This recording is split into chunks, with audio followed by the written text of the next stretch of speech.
Type de nez, quel est le vôtre? Il existe différents types de nez et chacun possède ses caractéristiques ainsi que son charme. Les connaissez-vous tous? Ils sont nombreux et dépendent en grande partie du contexte géographique et culturel. D'un point de vue esthétique, le milieu du visage est très important pour l'harmonie des traits. C'est pourquoi on considère que le visage dépend énormément des types de nez. Bien évidemment, en dehors de l'esthétique, le nez nous permet de respirer, de percevoir les odeurs et sert également à soutenir les lunettes. Nous souhaitons vous parler aujourd'hui des différents types de nez. Découvrez quel est le vôtre. Différents types de nez. Le nez, comme faisant partie du visage, est différent et caractéristique de chaque individu. C'est pourquoi, on peut dire que, bien qu'ils soient tous différents, ils s'harmonisent toujours. Par ailleurs, l'architecture anatomique est fondamentale, 2 cavités pour l'entrée de l'air dans les narines, 2 ailes qui recouvrent les narines, la cloison nasale et la pointe. Il s'agit des éléments qui déterminent la forme du nez. Cependant, il existe des différences considérables entre un nez et un autre. Il varie effectivement en fonction de la forme de la pointe, de la hauteur et de la largeur, de l'ouverture des narines, parmi d'autres aspects. À partir de là, il est possible de les classer en grands groupes selon leur forme générale. Nez plat. Le nez plat se caractérise par un pont court avec un certain affaissement. Les narines sont étendues des 2 côtés. Et la pointe est également plate.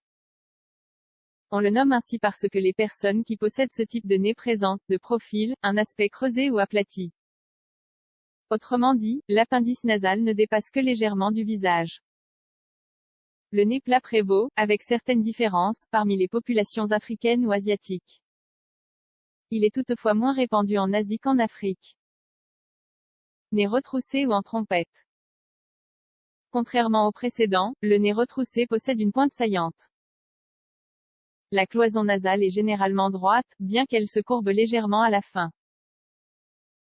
Les narines semblent donc pointer vers l'avant. Ce type de nez est commun chez les personnes du nord de l'Europe. Cette forme serait due à une adaptation de l'organisme pour mieux respirer l'air froid. De profil, les narines retroussées semblent pointues, comme celles des personnages de bande dessinée. La chirurgie esthétique est très sollicitée. Nez large. Le nez large présente comme caractéristique distinctive un épaississement constant, depuis la cloison nasale jusqu'à la pointe. Il apparaît donc généralement plus large que haut. Le célèbre joueur de basket-ball LeBron James possède ce type de nez. Par ailleurs, les ailes sont dilatées, ainsi que les narines. On l'appelle également nubien, car il est commun parmi les habitants de cette région. Mais il est aussi présent chez d'autres populations du nord de l'Afrique, y compris au Soudan, ainsi que chez les Afro-Américains. Type de nez, aquilin ou nez romain. Le nez aquilin arbore un pont haut, long et prononcé. Le septum se courbe vers l'intérieur de la pointe. D'où son nom qui rappelle le bec d'un oiseau. C'est le nez le plus frappant vu de profil. Il est caractéristique des populations du sud de l'Europe, Espagne, Italie, France et Portugal. Nous le trouvons également dans les pays du Maghreb ainsi que certaines régions occupées par ces peuples, et dans les populations slaves. Nez grec. Le nez grec est équilibré dans ses proportions. L'arête est droite, la cloison nasale est à peine saillante et les narines sont petites. Les ailes sont alors peu dilatées. Ce nez est le complément parfait du fameux profil grec.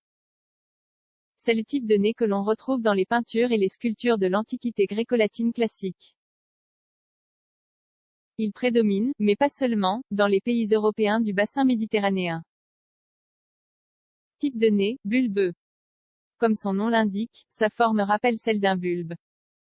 Il est volumineux dans la partie inférieure, sans être aussi large.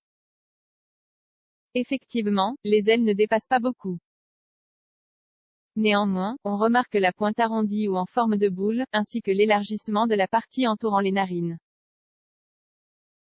Ce nez est très commun chez les populations africaines, les descendants africains et les métis américains.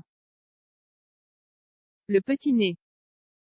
Le petit nez semble relevé, mais beaucoup plus court au niveau de l'arête et de la cloison nasale.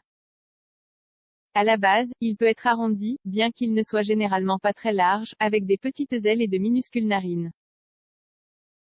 Si l'on mesure depuis l'arc des sourcils jusqu'en dessous des narines, la distance est minime par rapport aux autres types de nez. C'est pourquoi il semble si petit sur le visage de la personne. Grand nez épais. C'est celui qui occupe un volume perceptible sur le visage de la personne. Ils peuvent être aquilins, avec de grandes ailes, une pointe arrondie ou bulbeux. De profil, ils sont très visibles, mais également de face. Le célèbre personnage de la littérature Cyrano de Bergerac est le cas emblématique d'un individu à qui l'on attribue un grand nez proéminent. Ce type de nez n'est prédominant dans aucun groupe de population en particulier. Mais il est moins commun parmi les Asiatiques et les Européens du Nord. Type de nez, irrégulier, ondulé ou asymétrique. Chez certaines personnes, le nez peut être quelque peu irrégulier. Par exemple, un côté est différent de l'autre. Il peut également ressembler à une courbe, vue de face, en forme de S. Cette asymétrie peut être la conséquence d'un traumatisme. Un exemple de ce type de nez est visible sur le visage de l'acteur Owen Wilson. Type de nez varié. Le nez est la partie du visage qui attire le plus l'attention. Chaque type de nez est différent et très personnel.